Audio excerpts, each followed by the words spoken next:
welcome to the Musician Secrets podcast. Today I have Max Alexander with me. I'm very, very stoked that you're here. Stay where you are. I will come and find you. Hey, yeah, well, thanks so much for having me. This is my first ever podcast, actually. Really? Yes. Yeah, I'm like nervous but excited. Yeah, like the good nervous. Good nervous, yeah. Yeah. It's quite, and it's musician secrets as well. Yes. So how, I don't know how many, do you have to reveal all? All the secrets, all of those. Yeah. No. I have many secrets. I'm not mean. I won't. No. Yeah. But yeah. So you're from the UK, right? Did I? Yes. Yeah. So I'm from Devon. So I'm from the southwest, and earlier this year I moved to West London. Ooh. Yeah. Fancy. It was quite a move. Yeah. Yeah. So yeah, just introduce yourself for people that are listening that don't know you. Where you? Well, obviously you're from London, but just explain your journey. What got you into music, into songwriting, and yeah. What got me into it? Should I go way back? Go way back as far To as the start. Yeah. As far as my memory goes. Yeah. So yesterday. So I was 10 years old. Yeah. And I went to. My sister won tickets to the Disney Kids Awards, which is well, self-explanatory. I was going to explain that, but I don't know why. That's awesome. And we saw my favorite band at the time were Busted, and I was fanning them so hard. And then they obviously play guitars and stuff. And then as soon as I got home, I was so into it that I made a cardboard cutout of a guitar.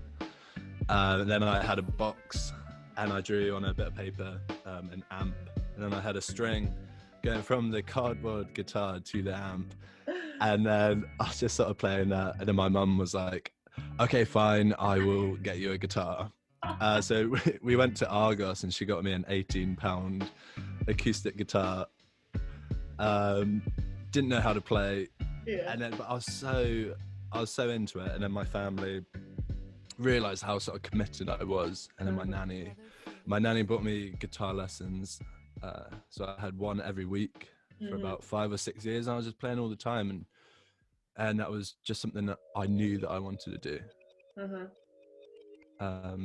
And then that sort of leads to today, or just been playing ever since.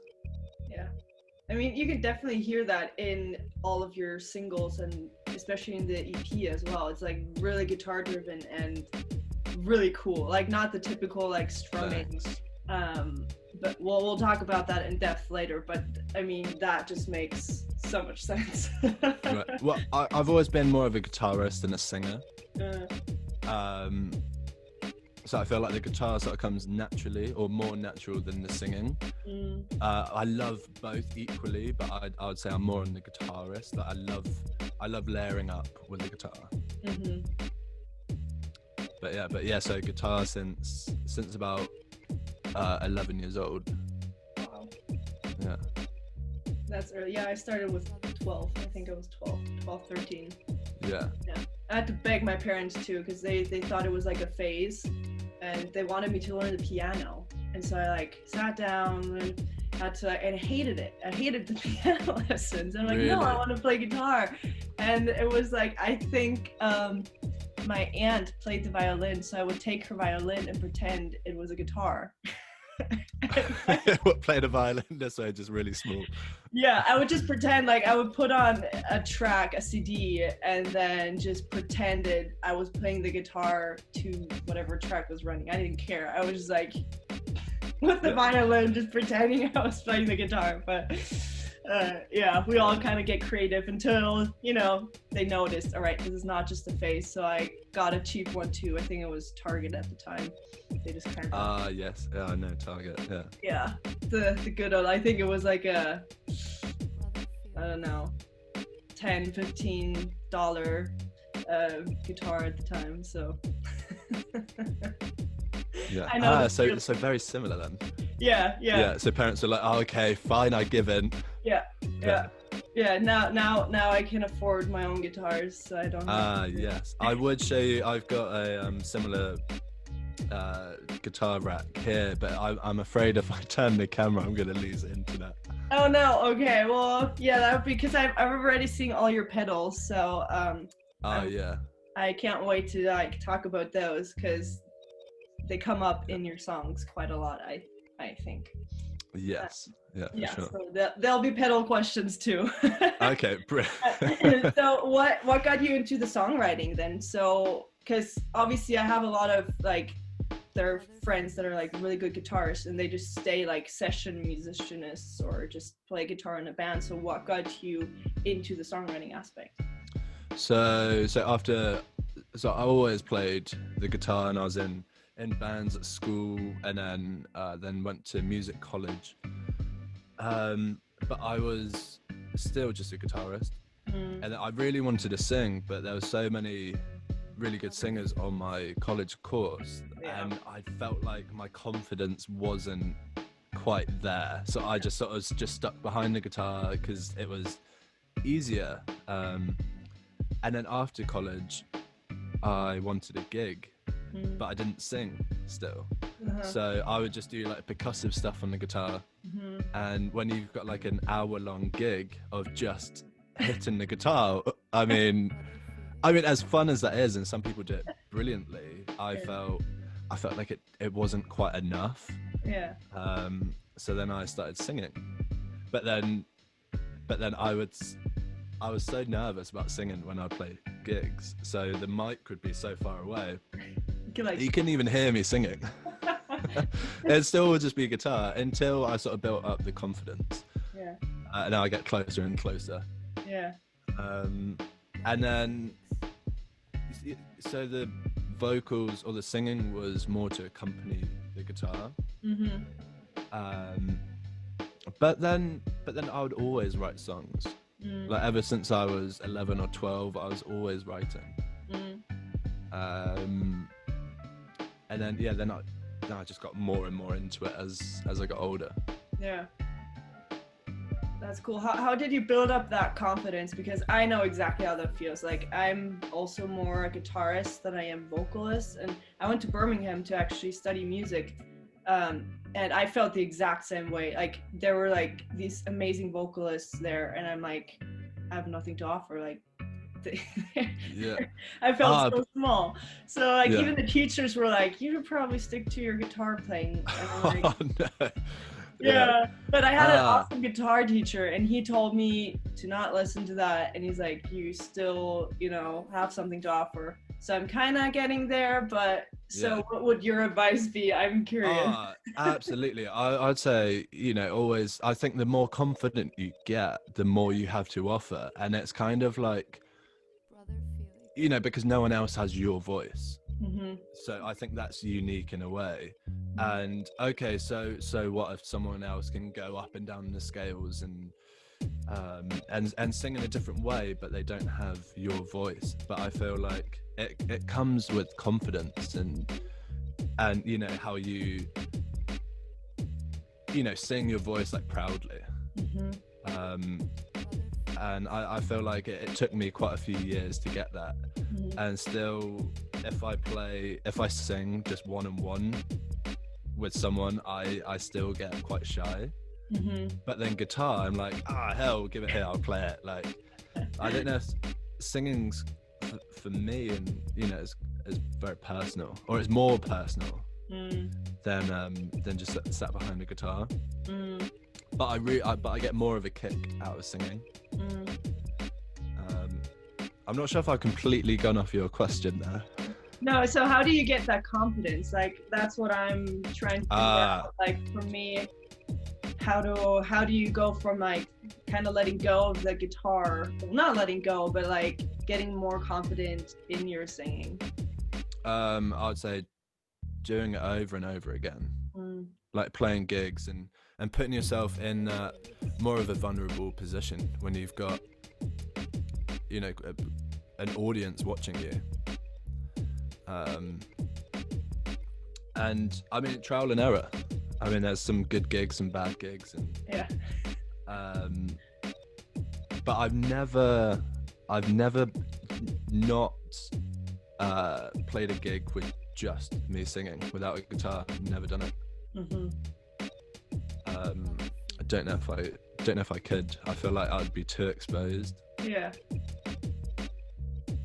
So yeah, just confidence. Wow. Yeah, it's always like, I just always feel like music just always pushes you out of your comfort zone. Just constantly. Like, there's no growth in your comfort zone and no comfort in your growth zone. So it's just, I don't know. Yeah, like you said, trial and error, just kind of. see what works, see what doesn't. Yeah. Hopefully there'll be more that does than that doesn't. But I think it's all learning. I think I'm not sure if I'll ever get into a place where I feel like I can do everything to the best of my what am I trying to say? I think it's always a learning curve. You know, you're always sort of learning new things and teaching yourself new stuff and figuring it out. That's true. Yeah, I kind of feel like Ed Sheeran. Like, I've never really seen him sing without a guitar. Like, he's always, like, even the karaoke that he did, like, he has the guitar with him in the car. Oh yes, yeah, because he said that he just feels awkward without it. Yeah, exactly. But then that was interesting what Ed Sheeran said on that. I remember he was saying that he didn't see what was funny about him sat in a car singing. Yeah, with the guitar, yeah. Yeah, but people love it. Yeah. Would you do carpool karaoke? Oh yeah, I would love to do something like that. Yeah. For sure. Yeah, I'd love that. Yeah, I thought, for one, I have like these crazy ideas, and one of it would have been like, because my husband likes to cook, and I just can't cook. But we'll have, like, when he cooks, he turns up the radio, or we'll put in like a playlist that we like, and then we'll just have the funnest time just singing and dancing in the kitchen while he's like cooking. So I thought, how funny would that be if we would have just like guests over? Well, not right now, but like sometime when you can, and have like karaoke, but just like in the kitchen. kitchen karaoke or kitchen cooking, karaoke. Yeah, cooking something carpool. Like that. Yeah. So you'll have so after that you even have a meal, so you're like having fun, and then that's quite good. That's like two birds, one stone. Yeah. And I feel like when you're cooking, you're having sort of a different conversation that you would normally have. Yeah. You have like deeper conversations somehow when there's like food involved. You're just kind of. yeah, definitely. And like again, when you're driving as well, I feel like when you're driving and someone else, or when you're in the car with someone, I feel like it's a different sort of conversation as well. Exactly. Yeah, that's a good idea. So maybe after all this COVID situation, maybe. Yeah. After it pipes down. Yeah. But I think that would be fun. I would be totally up for something like that. Like. Yeah, that would be great. Yeah, that's just yeah. But anyways,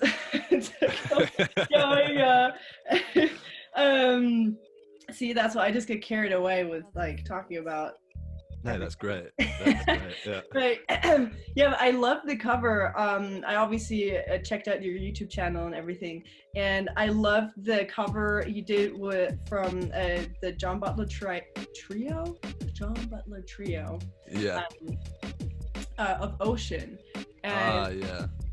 It was so cool because again, you're doing like all that percussion stuff in the beginning, and then you just like go crazy on the guitar. That was so cool. So thanks. How long did it take you to like record that? So me and that song, actually, I feel like it's mine. I have to always remember that it's not my song. But the amount of times I played it. So yeah, that one. So I was at music college, and then we had to do a show for everyone, a solo, show, so just us playing a piece of music to the others, and we sort of get graded on it. And I was just like, oh my god, what do I play? Because I was coming from, I had like electric guitars, but they were kind of in the metal rock genre.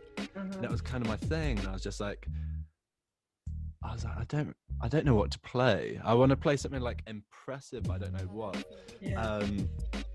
And I had an acoustic guitar, and then I YouTubed when I was at home. You know, we still had dial-up connection.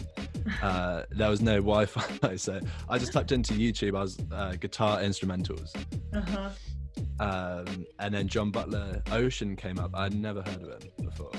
Wow. And he came up, and then it was like a 12-minute video, but the dial-up was so bad it only did 5 minutes, and it wouldn't load anymore. So I learned the first 5 minutes, but I was like, whoa, he's so good. And I was like, it's so fast. I was like, there's no way I'm going to learn this on tab. Yeah. On music tab. So I was like, well, I kind of just have to see what he's doing. But then I kind of made it my own, just because I was like, there's no way I'm going to learn that. Yeah. And I played it, and then ever since then, that sort of opened my mind into this new sort of acoustic genre, and that's where I went for a lot of years. I've always been like an acoustic folk, open seas sort of guy.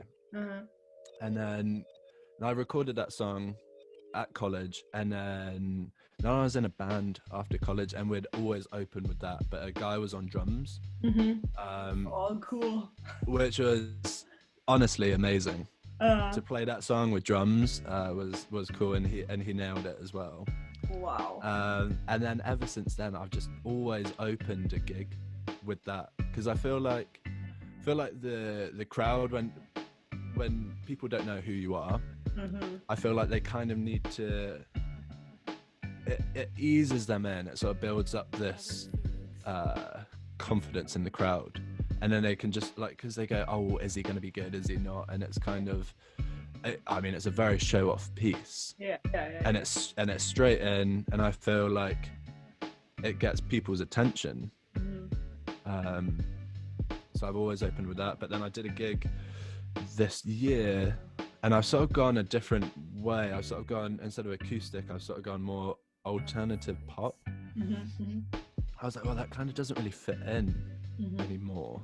So this year was the first time that I played a gig and I didn't open with that. But I'll play it every now and again. Wow. I mean, it just instantly gets the respect of the people. I think when you open with a piece like that, you're saying, you know what, I own this stage. I've owned it to be here, right? You're kind of like, right off the bat, like, I'm good, I know what I'm doing, pay attention, kind of thing. And it's not coming from an ego or in a cocky way. No.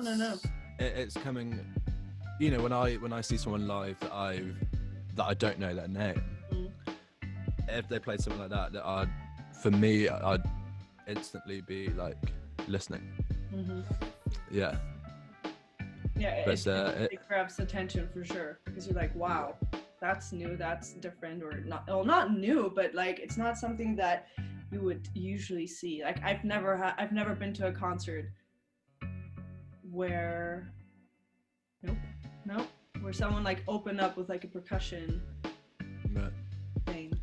The only thing is, why I didn't play it this year is because after a gig, so I play an hour and a half, open with that, and then at the end of a gig, the feedback that I hear is, oh my god, that guitar song was so amazing, or you know, they give praise on that. And I'm like, I mean, nice for people to come up and, you know, give feedback, and positive feedback is always nice. But when I'm like, but what about the singing? Like, what about the rest? I mean, I'm not dissing it. I will. It's lovely of them, but they're like, oh yeah, your other songs, can't remember. Yeah. So it's I was what like, about the 1.5 hours after that? Yeah, it's kind of like everyone was listening, and then it's like, oh, okay, anticlimax, you know. Yeah, I just thought I was definitely a piece where I'm like, you know what, that's cool. Like it just, you could just tell that song had meaning, like really, you know, it was not just something that you did just to like show off, but it was like truly for you, and that it meant something. Yeah. Do you know the amount of times that especially when it's really loud on stage, and the amount of times that I've almost cried. I mean, this is musician secret, so Yeah, exactly. Let it out. Yeah, I'm not gonna cry now, but I'm not playing the song now, so I'm not gonna cry. But yeah, the amount of times I've almost cried, genuinely, because I feel like I go way back with this song. You know, we're speaking 10, 11 years of playing that, so I feel like it's mine. That's why I gotta remember that it's a cover. So I can't. But I mean, it means a lot.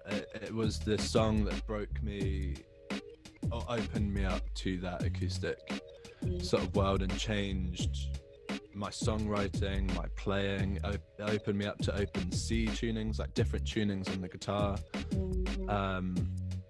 And I went down that way for a long time, quite a few years. And I feel like I'll always be an acoustic player.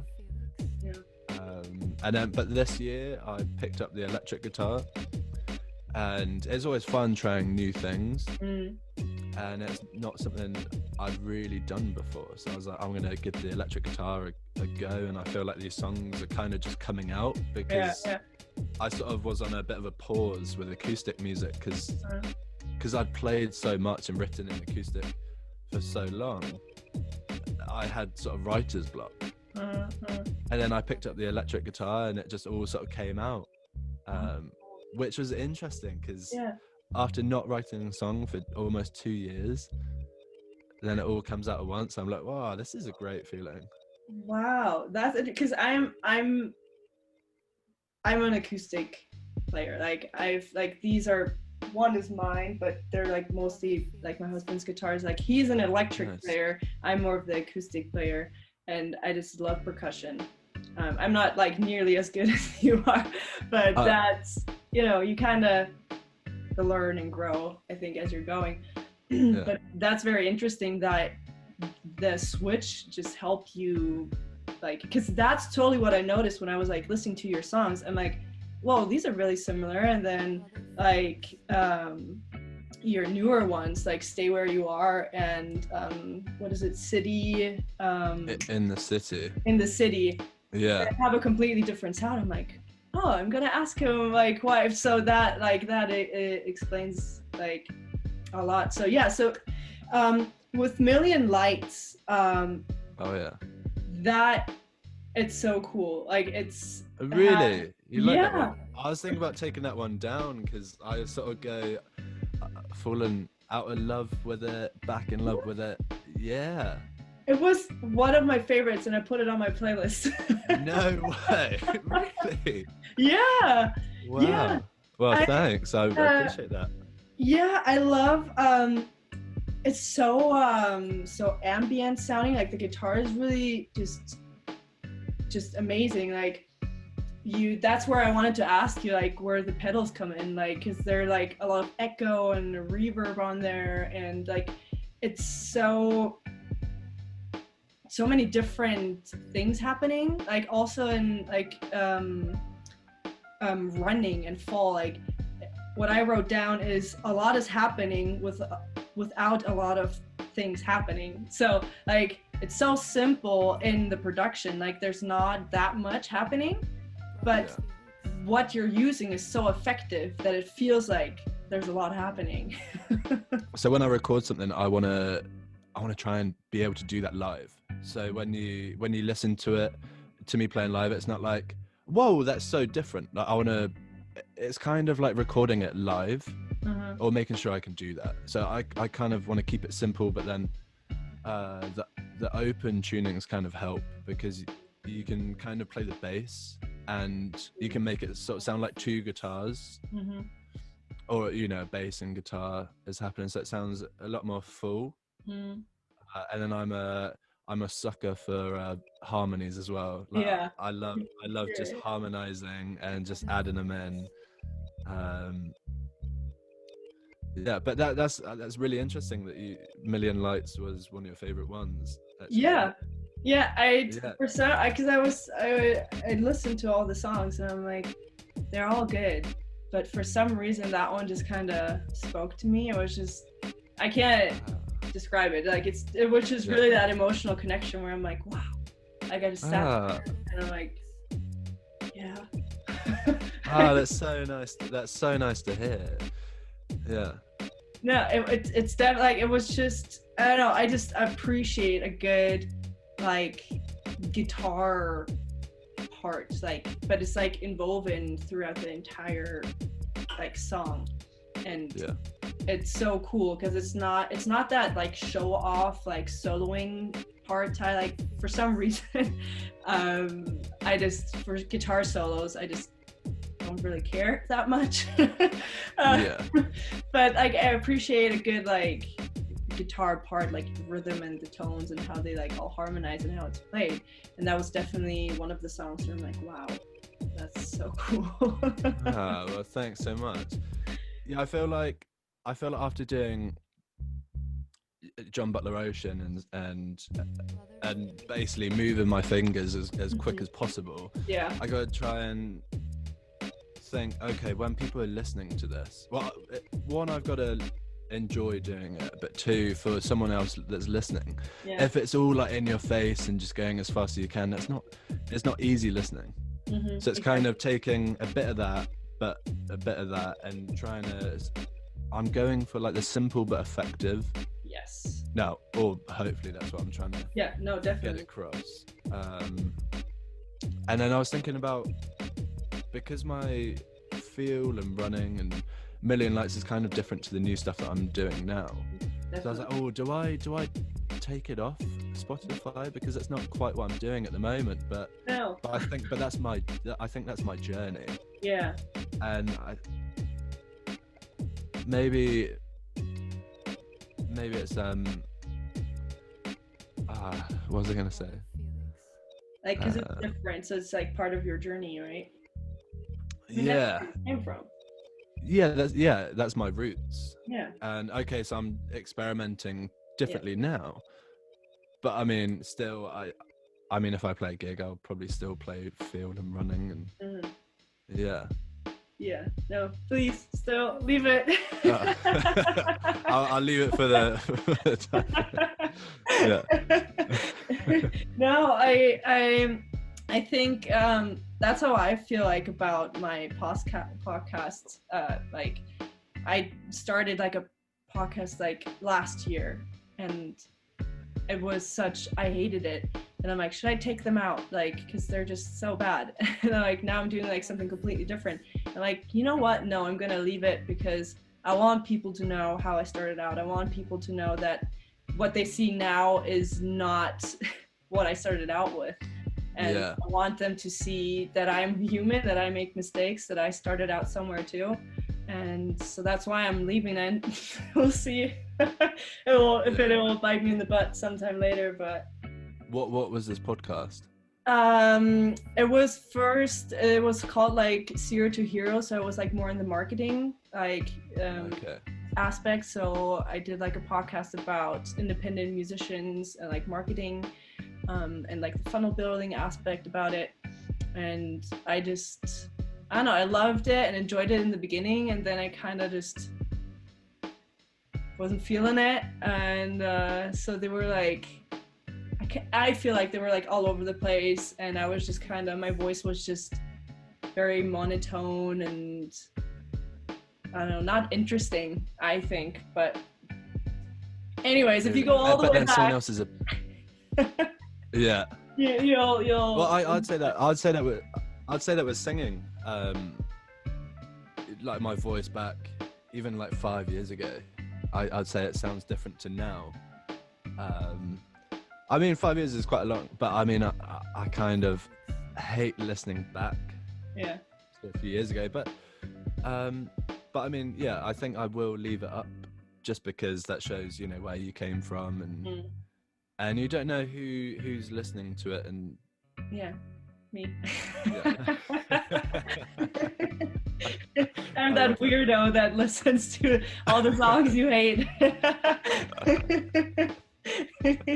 But you know, that's yeah. So the what pedals are you using? So this year I've gone into.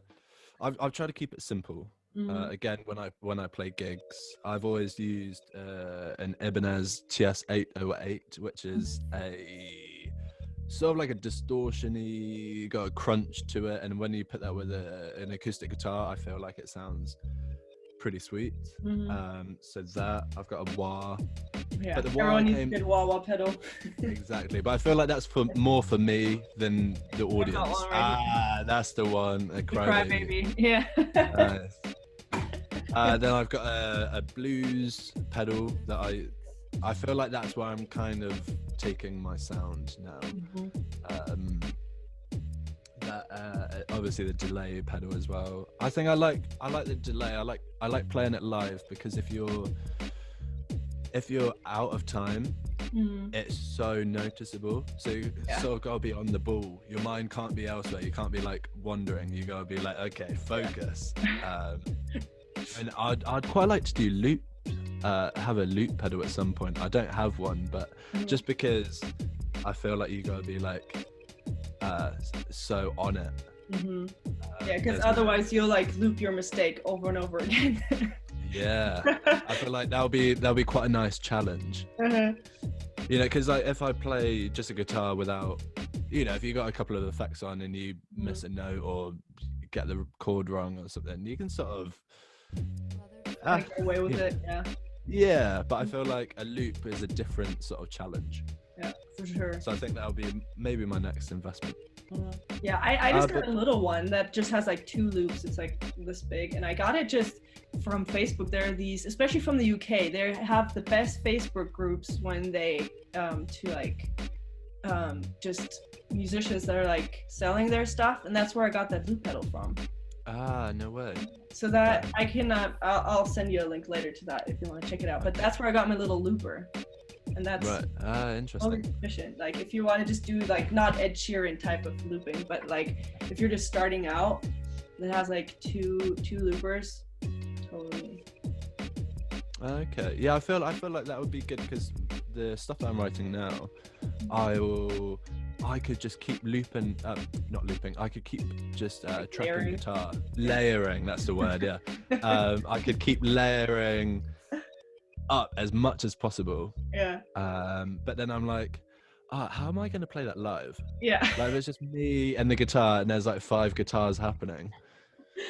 I'm like, oh god, how am I going to do that? So a loop would kind of sort that out, but I kind of, you know, I could layer all day. I really enjoy it, but it's like, hold on, like you've done it, you've got it now. Stop.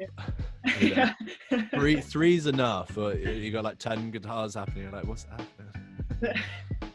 I think it's hard to like, once you're like in it and you're just like, oh, this part and that part and this, and then it just kind of gets no feeling. Yeah. So with Stay Where You Are, what inspired that song? Stay Where You Are. So that came earlier this year. This was the first sort of song that I'd worked on since moving to the London area. And it's kind of half about a relationship that I was in last year. It's kind of about her, but it's also about mental health as well, like mental health. And I kind of wanted to write a song to let people know that you'll be okay in the end, and to talk about your problems to people. So I feel like it has quite a deep meaning, and yeah, it's about sort of 2 things, but I mean it's open for interpretations as well. You know, that's just my side of it, but I mean everyone's got, you know, when you listen to a song, I didn't want to get too deep with it. I kind of wanted to keep it kind of vague so people can still relate and have their interpretation of it. No, I love that. Like mental health has been like huge, especially like this year, but like it's in general, I think with musicians it's like a big thing. Like it just in every like interview pretty much comes up every time. And there's this awesome musician, her name is Sophie Liu, and we went to uni together, and she talks about mental health like a lot in her music, and it's just really cool because she's just like upfront and honest. And if I have like a bad day, or you know, I'm feeling down or whatever, I like listen to her album, and it's just, I don't know, it just makes it makes you feel like you're not alone, and you're not alone that is like struggling with anxiety or depression or bad day, week, year, whatnot. Like, so I think it's very brave to kind of touch on a subject like that, like mental health, especially. Yeah, I think, you know, I think everyone goes through something, and I would love it if my songs would be exactly what you said about Sophie Liu. Sophie Liu, yeah.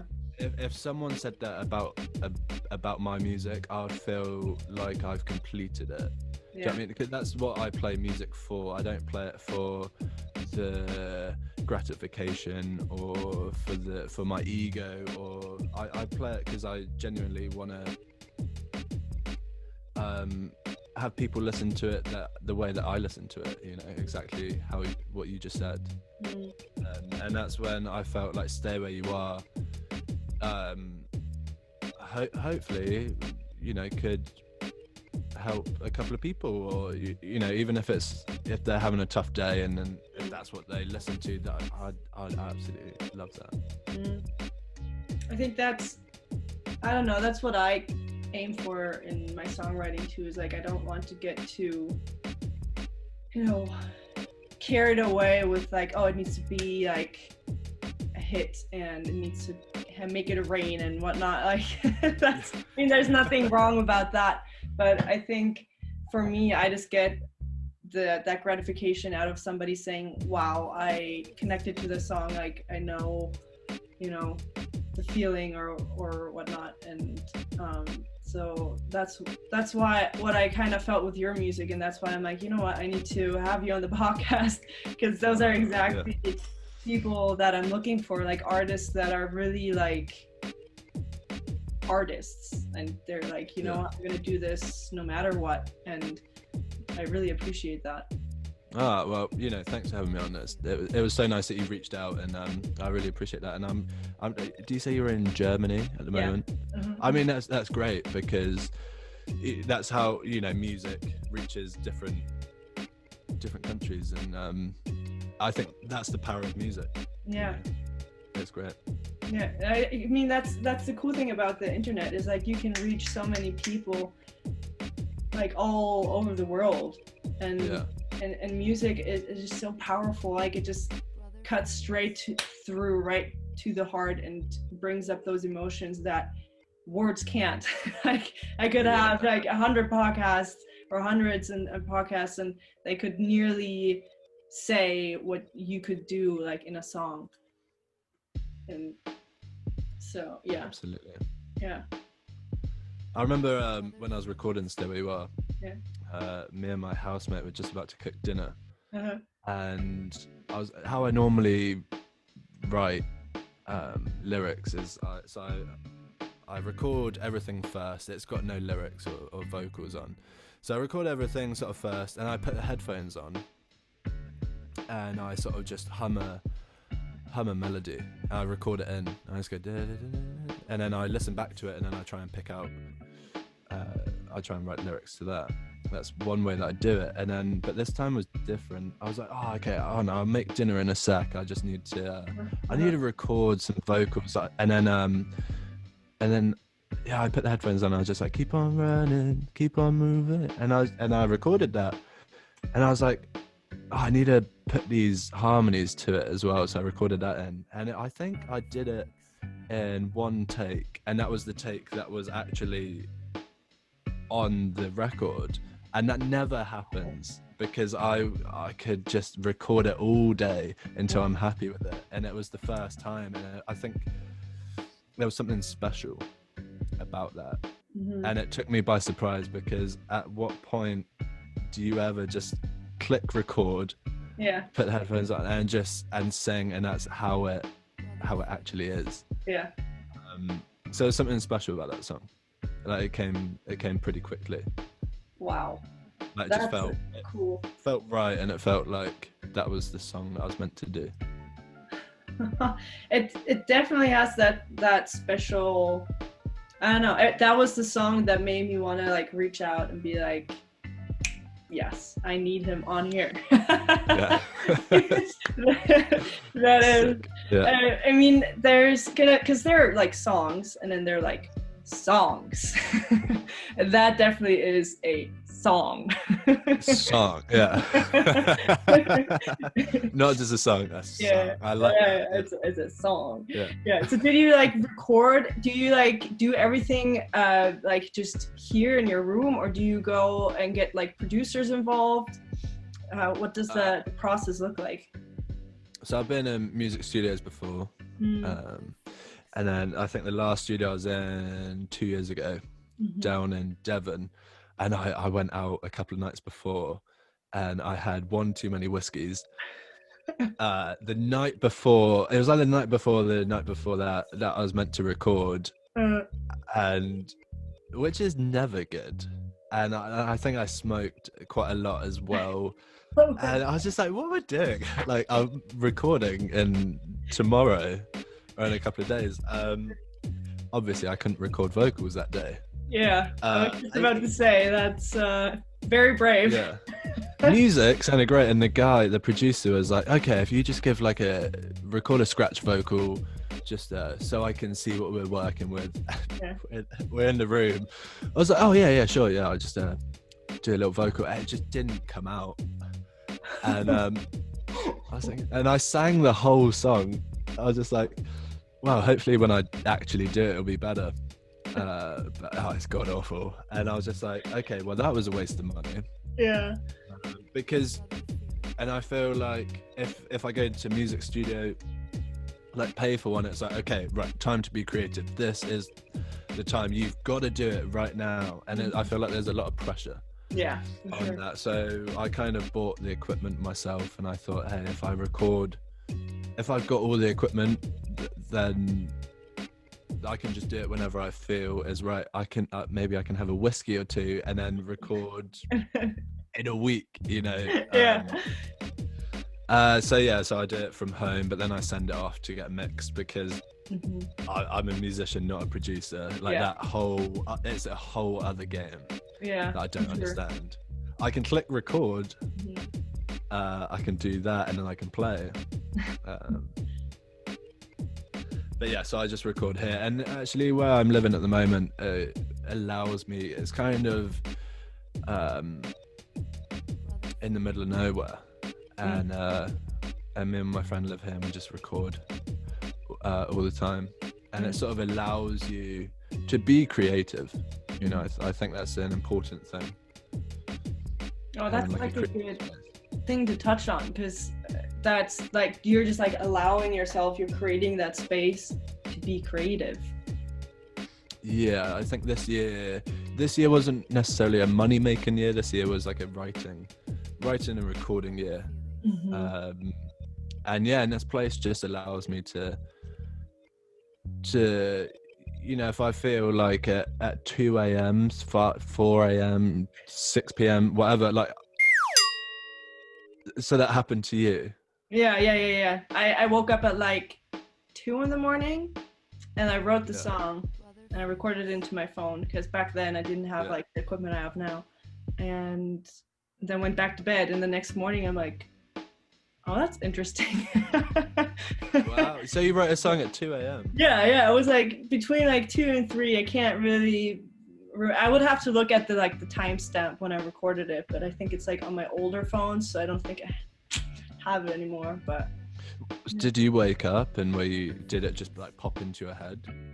Yeah. So I like watched a movie.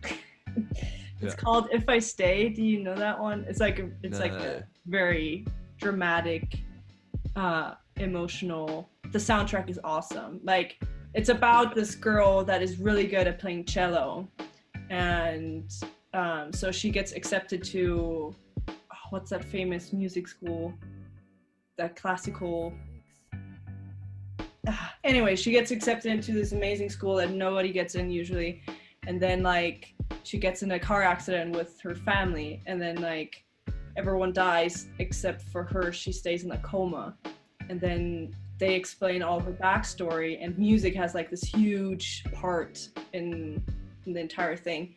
And yeah, so she falls in love with this like rock artist, and so they kind of explain the backstory of the two, and it's very emotional, and I cried the entire movie. And then I went to bed, and then like I just woke up and I just wrote a song about how weird it is how life has this contrast of, you know, this how something can be and then the next second it can just be gone. Like you're just not focused for a second, and then you're in a car accident and your entire world changes, right?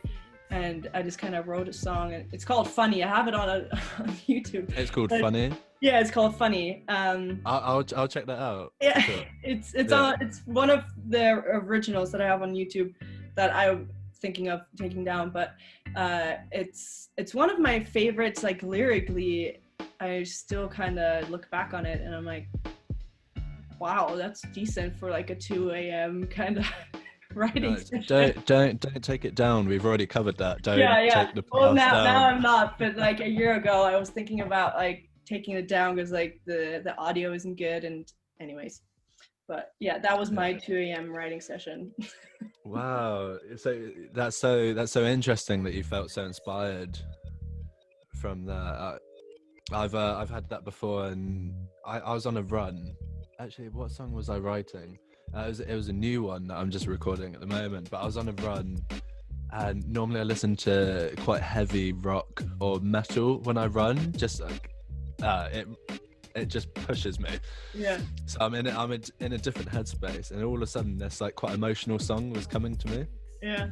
And I didn't want to slow down or stop because I wanted a good time running, so I was just like running along, and I was writing down lyrics, and this rarely happens when I run. Wow. And I was just like writing down lyrics. I felt so inspired from this like heavy metal song, and writing this emotional song whilst I was running like a half marathon. But you can't pick and choose when you know, so you just gotta write it down. You gotta go and get your phone and type it in, sing it in, record it in, whatever. Like it needs to happen now. But and then you do the next day test, so you kind of forget about the song. You listen back to it the next day, and you're like, what was I thinking? That was or you'd be like, okay, I like this. This is something to work on. I feel like it goes obviously one of two ways. But the next day test, that's exactly where I'm like, I woke up so many times and where I'm like, what? I can't even understand what I'm saying. Like I'm just like so tired. Like I can't. I don't know. Like must have been awesome at that certain time period, but not right now.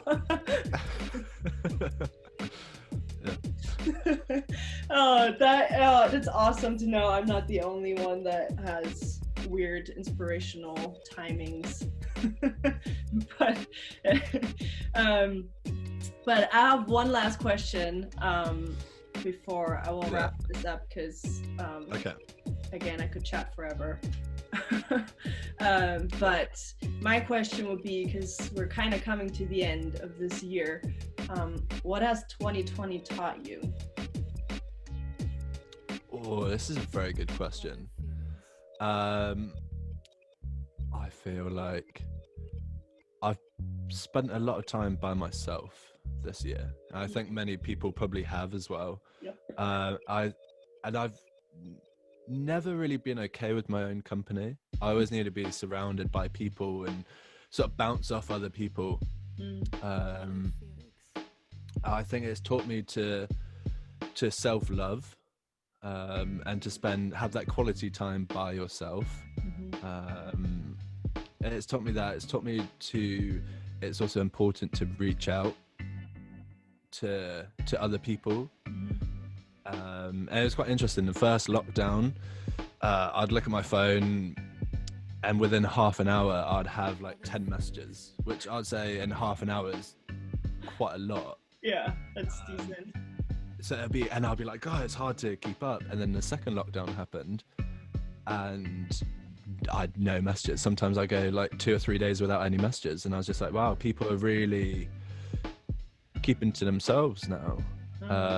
And then that's when I thought, hold on, it's a two-way street, so I need to make sure that I'm reaching out as well. So it taught me that, and it's also taught me I know where my head's at, and I want to absolutely smash the music. And I feel weirdly inspired. So it's taught me those things. That's cool. I always I love that question because it's different with everyone. Like I asked this, like you're the third person I've asked, and they're all so differently. Like the answers are so different, and I love it because they're all so positive. Like you would think that after this year, everyone would be very negative and angry or whatnot, and the answers so far have been great, like really positive and uplifting, because the question is open, like what did it teach you? Like it could go either ways. It could be like it taught me that I hate the world, I hate everything.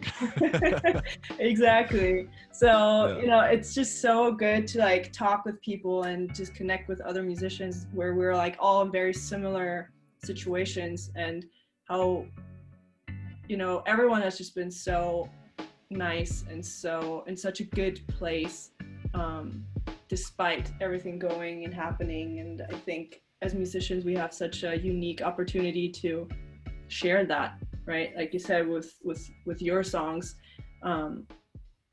they're absolutely amazing, and I just want to appreciate that, and I want to thank you for putting your music out there and really just being honest and brave, because it is you know, scary sometimes to like write about something very personal and then having people like,